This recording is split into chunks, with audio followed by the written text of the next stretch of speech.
आज हम करने वाले हैं हेलो एल्केन्स की एक केमिकल प्रॉपर्टी, जिसमें हम देखेंगे कि हेलो एल्केन एक मेटल के साथ किस तरीके से रिएक्शन करता है। इससे पहले हम फिजिकल प्रॉपर्टीज देख चुके हैं और हम अपने इसकी हेलो एल्केन की स्टीरियोकेमिकल एस्पेक्ट्स ऑफ एनएसआर भी देख चुके हैं। एनएसआर मतलब न्यूक्लियोफिलिक सब्स्टिट्यूशन रिएक्शन। ये सब चीजें अगर नहीं देखी हैं तो एक बार पिछली वीडियोस आप जरूर देखें, तभी आपको आगे बढ़ने में फायदा है अगर आपको पिछला आता है। आज जो हम करने वाले हैं, आज वो बोर्ड्स के हिसाब से बहुत ज्यादा इंपॉर्टेंट रिएक्शंस हैं, क्योंकि आज हम कुछ नेम रिएक्शन करेंगे और दूसरी बात, जितनी हम रिएक्शंस करेंगे ये सब रिएक्शंस हमारी कन्वर्जन में काम आएंगी। आपको पता होगा ऑर्गेनिक में सबसे ज्यादा इंपॉर्टेंट होता है कन्वर्जन। बोर्ड्स में 2 या 4 नंबर का क्वेश्चन या उससे ज्यादा का भी क्वेश्चन बन सकता है, इतनी बात की गारंटी हर साल रहती है। क्यों? क्योंकि ये जो कन्वर्जन्स होती हैं ये हमारी सारी केमिकल रिएक्शन, सारी नेम रिएक्शंस और जितनी भी चीजें हम फिजिकल या केमिकल प्रॉपर्टीज पढ़ते हैं ये उन सबको इंक्लूड करती है। तो आपको कोशिश करनी है कि आप जितनी भी रिएक्शंस पढ़ रहे हैं या अभी तक आपने पढ़ी हैं उन सब की अच्छी नॉलेज हो, तभी आप कन्वर्जन कर पाएंगे और कन्वर्जन बहुत स्कोरिंग होता है। ठीक है, तो देखते हैं आज की पहली नेम रिएक्शन क्या है। Wurtz reaction. Wurtz reaction. Reactions को याद रखने का तरीका मैं आपको बताऊंगी कि कैसे रखना है, बट रखना तो आपको ही पड़ेगा। ठीक है, तो वुड्स रिएक्शन सिंपल, 2 हमारी हेलो एल्केन्स के बीच में होती है और इस टाइम पे जो मेटल यूज हो रहा है दैट इज सोडियम। हमने क्या किया, हमने 2 आइडेंटिकल, आप आइडेंटिकल भी ले सकते हैं, आप डिफरेंट भी ले सकते हैं, बट दोनों के पास मतलब दोनों हेलो एल्केन होनी चाहिए। तो हमने 2 हेलो एल्केन लिए जिनका जो ये होना चाहिए हमारा हैलोजन ग्रुप होना चाहिए वो सेम होना चाहिए। बाकी जो एल्काइल की चेन है वो डिफरेंट हो सकती है, उससे कोई दिक्कत नहीं है। तो हमने क्या किया, हमने एक चेन ली हेलो एल्केन की, एक दूसरा कंपाउंड लिया हेलो एल्केन का और उसको इस तरीके से रखा है कि यहाँ पे 2Na के साथ ये इधर की तरफ फेसिंग है। तो अब जब यहाँ से ये ब्रेक डाउन होगा तो किसमें ब्रेक डाउन हो जाएगा, 2Na और 2Cl, तो आपको कंपाउंड मिल जाएगा 2NaCl। और जब यहाँ से क्लोरीन निकलेगा, यहाँ से क्लोरीन निकलेगा, तो ये कंपाउंड सीधा इसके साथ जुड़ के बन जाएगा ये हमारा CH3 CH2 CH2 CH3। और ये सारी कहानी होती है in the presence of dry ether. तो बच्चों सबसे इंपॉर्टेंट बात है किसी भी रिएक्शन को याद रखने का तरीका, उसके कैटलिस्ट को याद रखें। ड्राई ईथर याद है तो ये कर लोगे। अब लेकिन कंफ्यूजन होगी, आज जितनी रिएक्शंस करेंगे उस सब में ड्राई ईथर यूज होगा। तो तरीका क्या रखना है, वुड्स रिएक्शन में 2 चेन होती हैं, मतलब दोनों ही एक एल्काइल ग्रुप की चेन की फॉर्म में होते हैं और मेटल हमारा 2Na होता है। अब जब हम करेंगे दूसरी रिएक्शन वुड्स फिटिक रिएक्शन, तो वुड्स का मतलब चेन और फिटिक का मतलब हमारी एक रिंग, बेंजीन की रिंग। क्या बोला मैंने, वुड्स को याद रखने के लिए रखना है उसकी चेन और फिटिक को याद रखने के लिए रखनी है उसकी एक बेंजीन की रिंग। दोनों के पास जो हमारा हैलोजन होगा वो सेम होना चाहिए। हमने 2Na के साथ यहाँ पे रखा और कंपाउंड हमारा बन जाएगा 2NaCl। कंपाउंड क्या बन जाएगा, 2NaCl। यहाँ एक एल्काइल की चेन है, यहाँ एक बेंजीन की रिंग है, तो वो दोनों जुड़ जाएंगे in the presence of dry ether. यहाँ पे भी ड्राई ईथर ही यूज होगा। ड्राई ईथर एक ऑर्गेनिक सॉल्वेंट है, क्योंकि देखो ईथर है, ईथर हमारा एक ऑर्गेनिक कंपाउंड होता है, हम उसकी प्रेजेंस में ही ये रिएक्शन करते हैं। थर्ड रिएक्शन क्या है, थर्ड रिएक्शन है फिटिक रिएक्शन। अभी हमने देखा था फिटिक का मतलब क्या है, एक ऐसा हेलो एल्केन जिसमें जो यहाँ पे चेन है वो चेन नहीं रिंग है, दैट इज बेंजीन की रिंग। तो ये फिटिक में दोनों ही हमारे पास रिंग होगी, दोनों के पास सेम हमारा हैलोजन ग्रुप होगा और जब ये रिएक्शन करेंगे तो ये बन जाएंगे 2NaCl। 2NaCl बाहर निकल जाएगा, यहाँ से क्लोरीन निकला, यहाँ से क्लोरीन निकला, दोनों बेंजीन रिंग कनेक्ट हो जाएंगी in the presence of dry ether. तो ये थी 3 नेम रिएक्शंस जो कि मेटल, कौन सा मेटल यूज कर रही है, सोडियम का मेटल। आपको ये चीज याद रखनी है कि वुड्स में 2 चेन होती है, वुड्स फिटिक में एक चेन एक रिंग होती है और फिटिक में दोनों रिंग्स होती हैं। ठीक है, अब दूसरा मेटल हम जब यूज करते हैं दैट इज Mg। तो हमारा कंपाउंड डिफरेंट बनता है। ये कंपाउंड आपके हर चैप्टर में आएगा आपकी ऑर्गेनिक्स में, तो आपको इसको ध्यान से देखना है कैसे बनता है।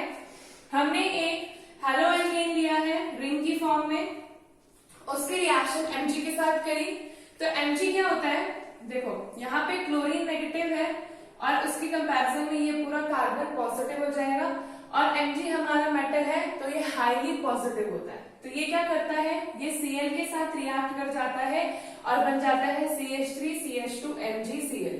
ऐसा नहीं किसी को तोड़ रहा है, किसी को सब्स्टिट्यूट कर रहा है, किसी को एलिमिनेट कर रहा है, नहीं, ये बस वहां आके बीच में बैठ जाएगा। इस पूरे कंपाउंड को ही हम बोलते हैं ग्रिग्नार्ड रिएजेंट। ग्रिग्नार्ड रिएजेंट लिखने का तरीका होता है RMgX। R हमारी एल्काइल की कोई भी रिंग, कोई भी चेन हो सकती है, Mg हमारा मैग्नीशियम, X हमारा कोई भी halogen, whether it is fluorine, chlorine, bromine, iodine, यहाँ पे यूज हो रहा है क्लोरीन। जब आप इस ग्रिग्नार्ड रिएजेंट को पानी में फेंक दोगे, ग्रिग्नार्ड रिएजेंट बनाया, पानी में फेंक दिया, पानी में आपको पता है पानी आयंस में ब्रेक डाउन करता है, तो यहाँ पे पानी जब खुद आयंस में ब्रेक डाउन हो जाएगा H+OH-, इसको भी ये तोड़ देगा और इसके कंपैरिजन में ये पूरा नेगेटिव और ये पूरा पॉजिटिव हो जाएगा। ठीक है, नहीं सॉरी, ये पूरा पॉजिटिव और ये पूरा नेगेटिव हो जाएगा, क्योंकि मैग्नीशियम इन सब में बहुत ज्यादा पॉजिटिव होता है, हाईली पॉजिटिव कंपाउंड होता है। ये पूरे कंपाउंड को अपने आप को पॉजिटिव करेगा, इस पॉजिटिव के पास ही नेगेटिव अटैक मारेगा और बन जाएगा MgOH और Cl। दोनों साथ में ही लिखते हैं, दो बॉन्ड बनाता है ये। और जब ये पूरा कंपाउंड नेगेटिव हो चुका है तो इसके पास पॉजिटिव अटैक मारेगा, ये बन जाएगा CH3CH3। ठीक है बच्चों, ग्रिग्नार्ड रिएजेंट बहुत ज्यादा इंपॉर्टेंट है। फिर से बोल रही हूँ मैं, कन्वर्जन हो चाहे किसी भी आगे आने वाले चैप्टर में आपकी केमिकल प्रॉपर्टीज हो, ग्रिग्नार्ड रिएजेंट बहुत इंपॉर्टेंट रोल प्ले करने वाला है। तो आपको ये चीज समझ के रखनी है। इसकी वाटर की कंडीशंस को भी ध्यान रखना है कि वाटर में अगर आप ग्रिग्नार्ड रिएजेंट डालोगे तो क्या रिएक्शन करेगा। वैसे ग्रिग्नार्ड रिएजेंट को वाटर में नहीं प्रिपेयर करते, उसको हमेशा एनहाइड्रस कंडीशन में प्रिपेयर करते हैं। एनहाइड्रस का मतलब, एन मतलब जहां पे पानी ना हो, हाइड्रस मतलब पानी, जहां पे पानी ना हो वहां पर हम ग्रिग्नार्ड रिएजेंट प्रिपेयर करते हैं। ठीक है बच्चों, तो अगर आपको ये चीज समझ में आई हो इतनी, तो आप इतना इसको नोट करो। फिर आओ बच्चों, अब हम देखते हैं कुछ कन्वर्जन्स। जितनी भी रिएक्शंस अभी तक हमने पढ़ी हैं उससे रिलेटेड मैंने कुछ एनसीईआरटी से क्वेश्चंस ढूंढे हैं आपके लिए। हो सकता है ये एनसीईआरटी के हो सकता है ये थोड़े से बोर्ड्स के हों, मतलब सब मिक्स्ड है। तो आपको बस क्वेश्चंस जितने ज्यादा प्रैक्टिस करोगे उतना फायदा आपके लिए है, फिर चाहे वो बोर्ड्स के हों चाहे वो एनसीईआरटी के हों। ठीक है, तो पहली कन्वर्जन देखते हैं क्या है। कन्वर्जन हमेशा इस फॉर्म में आएगी, रिएक्शंस आपको खुद लिखनी पड़ेंगी। ठीक है, तो यहाँ पे क्या है कन्वर्जन, प्रोपीन से आपको बनाना है 1 नाइट्रोप्रोपेन। पहली बात, प्रोपीन का मतलब क्या है कि ये रहा होगा प्रोप 1 इन, मतलब फर्स्ट पोजीशन पे डबल बॉन्ड है। प्रोप का मतलब 3 कार्बन और इन का मतलब डबल बॉन्ड। ठीक है, तो हमने बना दिए 3 कार्बन और फर्स्ट पोजीशन पे हमने दे दिया इसको डबल बॉन्ड। हमें इसे कन्वर्ट करना है 1 नाइट्रोप्रोपेन में। 1 पे नाइट्रो है, मतलब फर्स्ट कार्बन पे nitro group, nitro is NO2, propane का मतलब 1 2 3 और सबके बीच में सिंगल बॉन्ड। क्या करेंगे पहले इस क्वेश्चन में, इस क्वेश्चन में हम रिएक्शन करेंगे इसकी HBr के साथ इन द प्रेजेंस ऑफ पर ऑक्साइड। आपको पता है, अगर आपको याद होगा, एक एल्कीन की रिएक्शन जब हम HBr के साथ in the presence of peroxide करते हैं तो एंटी मार्कोवनिकोव्स रूल लगता है। एंटी मार्कोवनिकोव्स ये कहता है कि इस कंपाउंड का नेगेटिव पार्ट, मतलब H+ और Br- में negative part will go to that carbon double bond which has more number of hydrogen atom। अगर आपको याद हो बच्चों, मार्कोवनिकोव्स रूल क्या कहता है कि अगर आपके पास कोई नेगेटिव पार्ट है तो वो उस कार्बन डबल बॉन्ड पे जाएगा जिसके पास हाइड्रोजन कम होगा। लेकिन अगर आप परऑक्साइड का यूज करते हो तो अप्लाई होता है एंटी मार्कोवनिकोव्स रूल, और वो जस्ट इसका उल्टा बोलता है कि नेगेटिव पार्ट उस कार्बन डबल बॉन्ड पे जाएगा जिसके पास हाइड्रोजन ज्यादा होगा। तो अभी इस केस में हाइड्रोजन किसके पास आता है, फर्स्ट पोजीशन पे, तो कंपाउंड बनेगा CH3 CH2 CH2 और Br। ठीक है, जब ये ऐसा बन रहा है तो हम इसकी रिएक्शन किसके साथ करेंगे? हम इसकी रिएक्शन एक कंपाउंड ले लेते हैं AgNO2। अब देखो ये सब चीजें तो आपको थोड़ी सी याद रखनी पड़ेगी कि हम ऐसा भी कर सकते हैं। कन्वर्जन का मेन मतलब होता है आपके पास एक कंपाउंड दे दिया, आप इसमें कुछ भी डालो और आप बस ये प्रोडक्ट बना के दो। तो हमने क्या डाल दिया? AgNO2। Ag ब्रेक डाउन हो जाएगा Ag प्लस और NO2 में, NO2 बनेगा। यहाँ Br हमारा न्यूक्लियोफाइल है, NO2 हमारा न्यूक्लियोफाइल है, मतलब रिएक्शन कौन सी लग रही है? NSR, nucleophilic substitution reaction. ये NO2 Br को हटाएगा और उसकी जगह पे आ जाएगा। क्योंकि Br भी पोजीशन 1 पे है तो NO2 भी पोजीशन 1 पे आएगा और कंपाउंड का नाम बन जाएगा नाइट्रोप्रोपीन। ठीक है बच्चों, एक चीज याद रखनी है, जो भी रिएक्शन आप अप्लाई करोगे उसके एरो जो बना रहे हो उस पे आप जरूर बताओ कि आप कौन सा मेथड लगा रहे हो या कौन सा रूल लगा रहे हो। जो भी आप क्वेश्चन कर रहे हो आपको उसमें बताना पड़ेगा कि कन्वर्जन के लिए आपने कौन सा कंपाउंड डाला या कौन सी रिएक्शन अप्लाई करी है। ठीक है, सेकेंड रिएक्शन देखते हैं, प्रोपीन टू प्रोपाइन। यहाँ था डबल बॉन्ड, आपको डबल बॉन्ड से बनाना है ट्रिपल बॉन्ड, तो फिर इसमें थोड़ा सा डिफरेंट तरीका लगाने वाले हैं हम क्या करेंगे? हम इसकी रिएक्शन कर देंगे क्लोरीन की प्रेजेंस में। इस रिएक्शन को मैं यहाँ लिख रही हूँ, इसकी रिएक्शन हम करेंगे क्लोरीन के साथ in the presence of Hμ and UV light. तो अगर आपको याद होगा Hμ और यूवी लाइट की प्रेजेंस में जब हम रिएक्शन करते हैं तो हमारे प्रोडक्ट डिपेंड करेंगे कि कितनी डिफरेंट नेमिंग मिल सकती है उस क्लोरीन को लगा के। मतलब अगर मैं अपना पहला क्लोरीन यहाँ लगाऊं तो मुझे कितनी डिफरेंट नेमिंग मिलेगी? एक, या इधर लगाऊं या इधर लगाऊं दोनों सेम मिलेगी, और एक लगाऊंगी यहाँ पर तो सेम मिलेगी। हम क्या करेंगे? हम ये दोनों क्लोरीन एक टाइम पे ही लगाएंगे, एक इधर और एक इस तरीके से इधर। ठीक है, और फिर यहाँ से क्या कर देंगे? हम यहाँ से हम स्टार्ट करेंगे अपना अल्फा बीटा एलिमिनेशन लगाना। क्या स्टार्ट करेंगे? हम अल्फा बीटा एलिमिनेशन। जब हम अल्फा बीटा एलिमिनेशन लगाएंगे तो रिएक्शन होती है अल्कोहलिक KOH की प्रेजेंस में। यहाँ पर एक हाइड्रोजन प्रेजेंट है, ये हाइड्रोजन यहाँ से इसके साथ कंपाउंड बना देगा और डबल बॉन्ड बन जाएगा। तो ये बन जाएगा CH3C और इधर Cl और डबल बॉन्ड CH2। एक बार और अल्फा बीटा एलिमिनेशन लगाएंगे तो क्या लगाएंगे? Alpha beta elimination in the presence of alcoholic KOH। तो यहाँ से भी एक हाइड्रोजन यहाँ आ जाएगा, ये दोनों निकल जाएंगे और यहाँ एक ट्रिपल बॉन्ड बन जाएगा।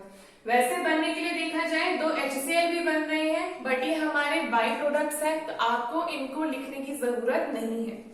जब आप यहाँ से हटा दोगे ये ट्रिपल बॉन्ड बन जाएगा और यही हमारा रिक्वायर्ड प्रोडक्ट था। बच्चों कंफ्यूजन यहाँ हो रही होगी कि हमने दोनों क्लोरीन एक टाइम पे क्यों ऐड कर दिए। इसलिए भी ऐड कर दिए, हमने ये माना कि डबल बॉन्ड ब्रेक डाउन हो गया और अब इसके पास एक फ्री इलेक्ट्रॉन और एक इसके पास फ्री इलेक्ट्रॉन है। सिमिलरली ये क्लोरीन भी ब्रेक डाउन हो गया और ये कुछ इस तरीके से बना 2Cl। क्यों? इसके ऊपर एक फ्री रेडिकल आ गया। तो अब ये दोनों क्लोरीन अपनी अपनी पोजीशन पे जाके जो फ्री रेडिकल थे उनके साथ यहाँ से ऐसे कंपाउंड बना देगा। तो एक टाइम पे हमने दोनों को ज्वाइन कर दिया। ये चीज आप कन्वर्जन में कर सकते हो, लेकिन ये चीज आप रिएक्शन में नहीं करोगे। ठीक है, तो इस चीज को अगर आपको समझ में आ जाना चाहिए कि हमने क्या किया है। दूसरी बात, हर एरो पे लिखना है आप क्या कर रहे हो। अल्कोहलिक KOH की प्रेजेंस में अल्फा बीटा एलिमिनेशन या लिख दो डीहाइड्रोहैलोजिनेशन रिएक्शन, दोनों ही तरीके सही है। ठीक है, नेक्स्ट देखते हैं। नेक्स्ट है हमारा, नेक्स्ट है इथेनॉल से आपको बनाना है प्रोपेन नाइट्राइल। प्रोपेन नाइट्राइल होता है 3 कार्बन और उसके साथ नाइट्रोजन जुड़ा है। ठीक है, तो ये है CH3CH2OH और यहाँ पे बनाना है CH3CH2CN। बहुत सिंपल रिएक्शन है ये तो। इसकी रिएक्शन तो ऐसी हो जाएगी, इसकी रिएक्शन आपको करनी है एक्वस KOH के साथ। आपको पता है KOH को जब आप एक्वस KOH क्योंकि मतलब KCN चाहिए ना, KCN एक्वस KCN के साथ आपको पता है एक्वस में वाटर में ये आयंस में ब्रेक डाउन हो जाएगा, ये बन जाएगा K+CN- और यहाँ से ये OH- और ये वापस से न्यूक्लियोफिलिक सब्स्टिट्यूशन रिएक्शन होगा, ये OH हट जाएगा और ये CN उसकी जगह पे लग जाएगा CH3CH2CN। ठीक है बच्चों, बहुत इजी रिएक्शन थी। और लास्ट वाली रिएक्शन तो बहुत ही ज्यादा इजी है, जिसमें हमने अभी पढ़ा था वुड्स रिएक्शन। जब भी आप देखो कि यहाँ 2 से ज्यादा बढ़ रहा है, 2 से 4 बढ़ रहा है, कंपाउंड में कार्बन का नंबर बढ़ रहा है, तो आपको थोड़ा सा ध्यान वुड्स पे या वुड्स-फिटिक रिएक्शन पे लगाना है। जैसे यहाँ पे क्लोरोइथेन, मतलब इसके पास था क्लोरोइथेन और आपको इसे कन्वर्ट करना है ब्यूटेन में।